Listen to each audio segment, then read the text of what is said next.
want me to put that on my Tudor? Harry's wife. Show me the money. I've explained in recent videos the importance of money to certain narcissists, particularly those that are somatic and elite, with regard to it being a residual benefit, one of the prime aims, and also how money assists in achieving other aspects of the prime aims. It helps with controlling people and drawing fuel from them. Harry's wife, of course, needs money. She needs money because she derives status from it, and that status then enables her to wield control over people and draw fuel from them. She also needs money because she has a staff, she has security costs, she has those PR puff pieces that need to be paid for. She has an extensive wardrobe and beauty regimen. After all, the plastic surgeries and Botox won't pay for themselves. She prefers, of course, to travel by private jet, and all of this makes for an expensive maintenance, and therefore it has to be paid for. Also, I've explained recently, she was labouring under misapprehension, as explained by Tom Barr, that Harry was absolutely rolling in it. And what also has to be remembered, of course, that in effect, Harry's never really had to manage a budget before. It'll have been done for him by members of his family and the appropriate palace staff around him. So all he'd have to do is trundle up and say, "Could I have some money, please, to go and get a sherbet dib-dab?" Or, "Ooh, the latest Beano's out. I wonder if I could have some money to go and buy one of those, please, Papa." And it was catered for him. The security costs were taken care of. The staff were paid. His transport was all laid on and arranged for him. It was just quite simply get out of bed, wear this, turn up there, smile, do this, do that. You're going to Africa, are you? Okay, that'll be paid for you. Your accommodation is arranged. And therefore, he was shuttled around various places, with all of it being paid for, essentially by his father and the taxpayer. And in the circumstances, it meant that he didn't have to manage a budget and take care of things. And remember, he's not the sharpest knife in the drawer. And therefore, all of a sudden, he has to manage a household. There's a large house. With that comes maintenance. Those verdant, lush green lawns won't stay verdant and lush if there's nobody to water them. There's nobody to... The hoi polloi will soon start scaling the walls if there's nobody there to patrol them and maintain their security. What about the large cars? Who's going to maintain them? Who's going to organise the travel? How are they going to get to different places? How are they going to pay for the publicity that they both require? All of a sudden, there's a budget that needs to be managed. And of course, Harry's wife will be heavily involved in that as her need for control, but also she expected that Harry would roll up with billions. Of course, he has millions by way of his inheritance and has limited access to this, but he is not the cash cow that she first envisaged, and also he's likely to be fairly rubbish when it comes to the management of that money. Next, factor in Harry's wife.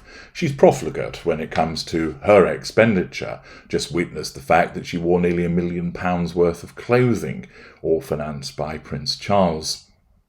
She has that habit of spending huge amounts of money. The PR puff pieces, which cannot be cheap, and we know how many of those keep appearing, an extensive wardrobe, which is also expensive, the necessity of trying to keep up with her neighbours, Oprah, Ellen DeGeneres, etc.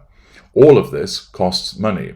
So you have basically a dimwit who's not used to managing finances and empty who's there spending like it's going out of fashion. What a recipe for disaster.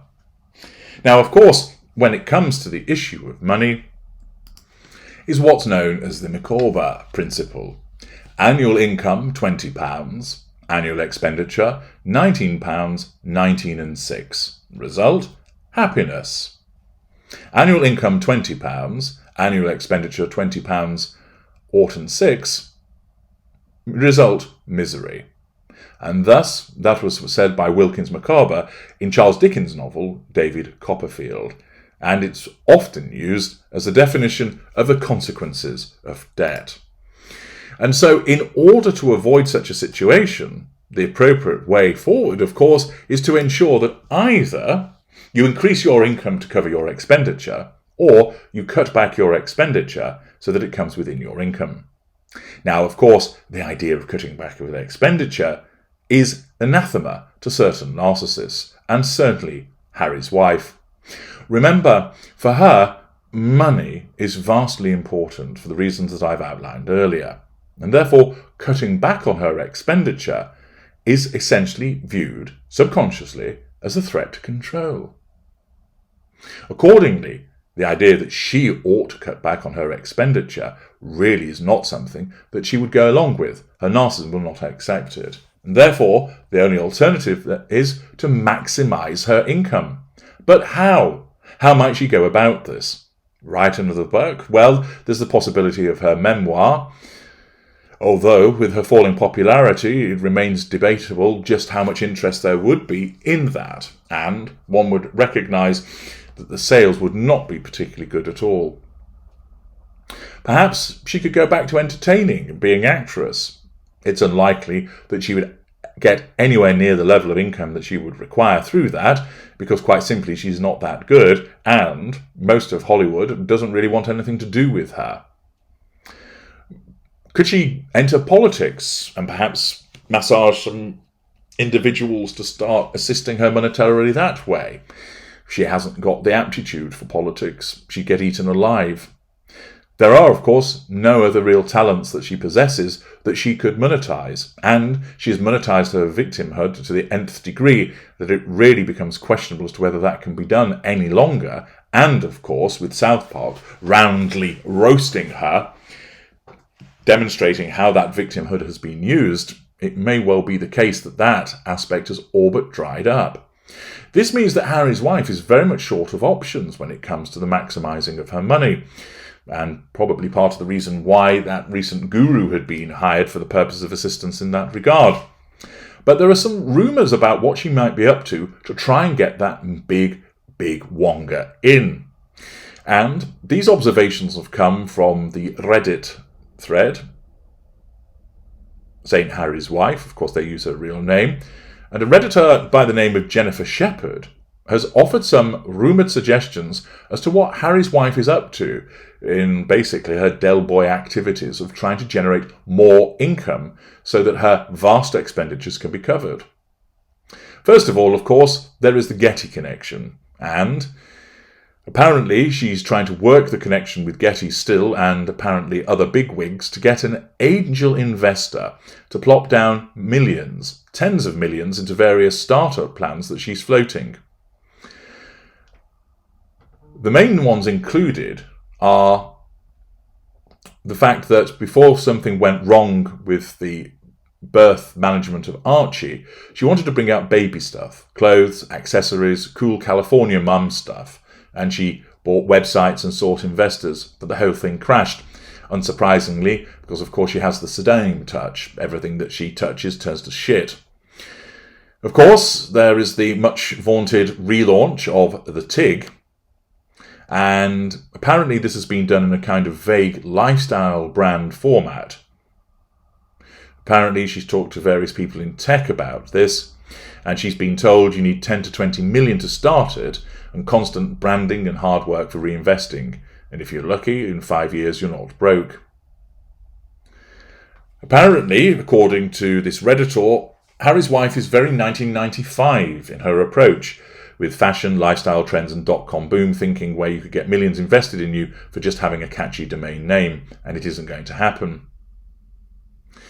Then it is rumoured that around 6 months ago, she started having her people float communiques to designers, saying she was ready to receive, note the grandiosity, samples from them, basically auditioning them to potentially become part of her brand. Of course, this is demonstrative of the fact that she believes, as Jennifer Shepherd rightly writes, she believes she's the cosmic epicentre of all that is good.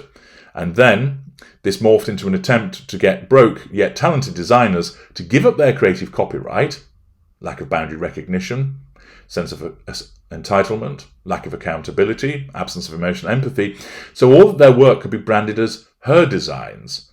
And this would be done with usual cheap overseas sweatshops providing the clothes manufacturing. Apparently, according to this Redditor, she's still exploring that. She's then looked at Gwyneth Paltrow, Jessica Alba, and Reese Witherspoon's hugely successful lifestyle brands and has attempted to copy, hijack, reverse engineer what they do so well. And apparently that was why Reese Witherspoon was invited to her wedding. But Reese Witherspoon saw through that and said, fuck off. And therefore, it would appear that she's trying to find rich old fools to fund her. And the problem is that because businesses require actual work, and that's not something that Harry's wife likes to do, because typical of the narcissist that she is, she wants it all, but for very little effort. She wants the path of least resistance. And unfortunately, what she does is, if she gets money, she hires people, and then because they won't do what she wants, and they come up with ideas that clash with her believing that she knows everything that there is about business and being an entrepreneur, she falls out with them and then fires them. So it would appear that there is much desperation on the part of the Duchess of Industrial Beige to get this money in, and these are some of the things that have been vaunted as what she might do, none of which have the sweet smell of success about them. I'm H.G. Tudor. Thank you for listening.